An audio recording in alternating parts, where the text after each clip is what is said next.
সুমন ভাই, জি ভাই, আমরা জানতে চাচ্ছি এখন তো ই ভিসার যুগ, হ্যাঁ, এখন যারা ধরেন ভ্রমণ করবে, কোথাও যাবে, যাদের ই ভিসা হয়ে গেছে, তাদের আসলে করণীয় কি? ধন্যবাদ আপনার কোয়েশ্চনের জন্য। আসলে আমি মনে করি যে যাদের ই ভিসা হয়ে গেছে তারা যে কোনো জায়গায় ট্রাভেল করার আগে তাদের উচিত তাদের শেয়ার কোডটা রেডি করে নেওয়া। শেয়ার কোডটা কীভাবে রেডি করতে পারবে? সে তার ই ভিসাতে ঢুকবে, ওখানে create a share code option আছে, সেখানে view and prove your immigration status একটা অপশন আছে, সেইখানে সে ঢুকবে। ঢুকার পরে 3টা অপশন আসবে যে শেয়ার কোডটা সে কিসের জন্য চাচ্ছে। ফার্স্ট অপশন হচ্ছে আপনার রাইট টু ওয়ার্কের জন্য, সেকেন্ড অপশন হচ্ছে রাইট টু রেন্টের জন্য, আর থার্ড অপশন হচ্ছে show my immigration status for anything else. ওই অপশনটা চুজ করতে হবে, তারপরে কন্টিনিউ দিয়ে পরবর্তী স্টেপগুলোতে গেলে তার শেয়ার কোডটা ক্রিয়েট হবে এবং এই শেয়ার কোডটা 30 ডেইজের জন্য ভ্যালিড হবে। সো সে যে কোনো জায়গায় ট্রাভেল করার আগে এটা রেডি করে যাওয়াটা উত্তম। না হলে অনেক সময় এয়ারপোর্টে যাওয়ার সময় সমস্যা না, আসার সময় যে কোনো পৃথিবীর যে কোনো প্রান্ত থেকে আপনি যখন আসতে চাবেন তখন এয়ারপোর্টে আপনাকে সেই শেয়ার কোডটাই শো করতে হবে। সো আমি সবাইকে অনুরোধ জানাবো, আমাদের কমিউনিটির যাদের ই ভিসা আছে তারা খুব ইয়েতে গেলে, বিভিন্ন জায়গায় ভ্রমণে গেলে যাওয়ার আগে শেয়ার কোডটা রেডি করে যাবেন। সেই শেয়ার কোডটা 90 দিনের জন্য ভ্যালিড থাকে। তাইলে কি হয়, অনেক সময় আছে এয়ারপোর্টে এসে আমি মনে করলাম যে শেয়ার কোডটা ক্রিয়েট করে দেখিয়ে ফেলবো, কিন্তু এটা অনেক সময় ইন্টারনেটে কানেকশন থাকে না, অনেক জটিলতার কারণে সম্ভব হয় না। তাইলে অনেকে নানান ঝামেলার মধ্যে পড়ার সম্ভাবনা থাকে এবং ইদানিং কিছু লোকজন সেই সমস্যাগুলো ফেস করছেন। সো এই জন্য আমি সবাইকে আহ্বান জানাবো যে আপনারা শেয়ার কোডটা রেডি করে তারপরে ট্রাভেল করেন, এটা সবার জন্যই ভালো হবে। ধন্যবাদ। কি ধরনের সমস্যা বলছিলেন আপনি?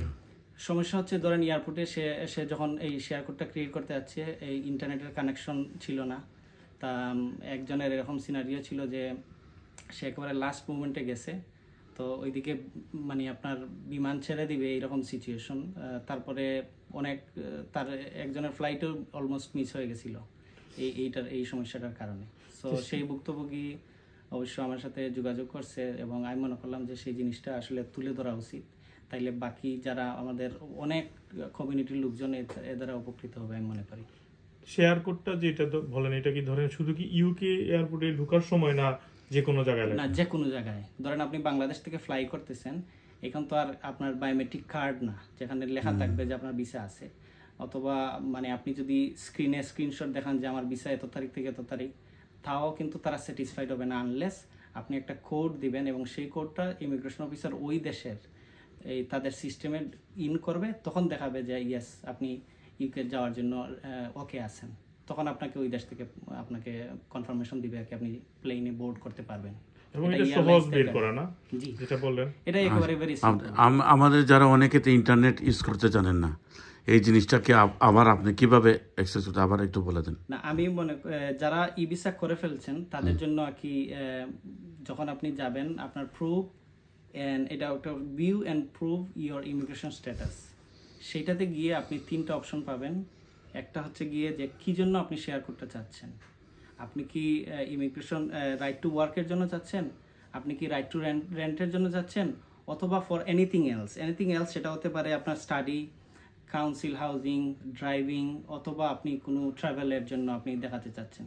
সো এই থার্ড অপশনটা আপনি চুজ করবেন, তারপরে কন্টিনিউ দিবেন, তারপরে পরবর্তী স্টেপগুলো ফলো করবেন। আর একটা স্টেপ আছে, তারপরেই আপনার শেয়ার কোডটা চলে আসবে। এটা স্ক্রিনশট মেরে আপনি প্রিন্ট করে সাথে নিতে পারেন, অথবা স্ক্রিনশট রেখে আপনার ফোনেও থাকতে পারে।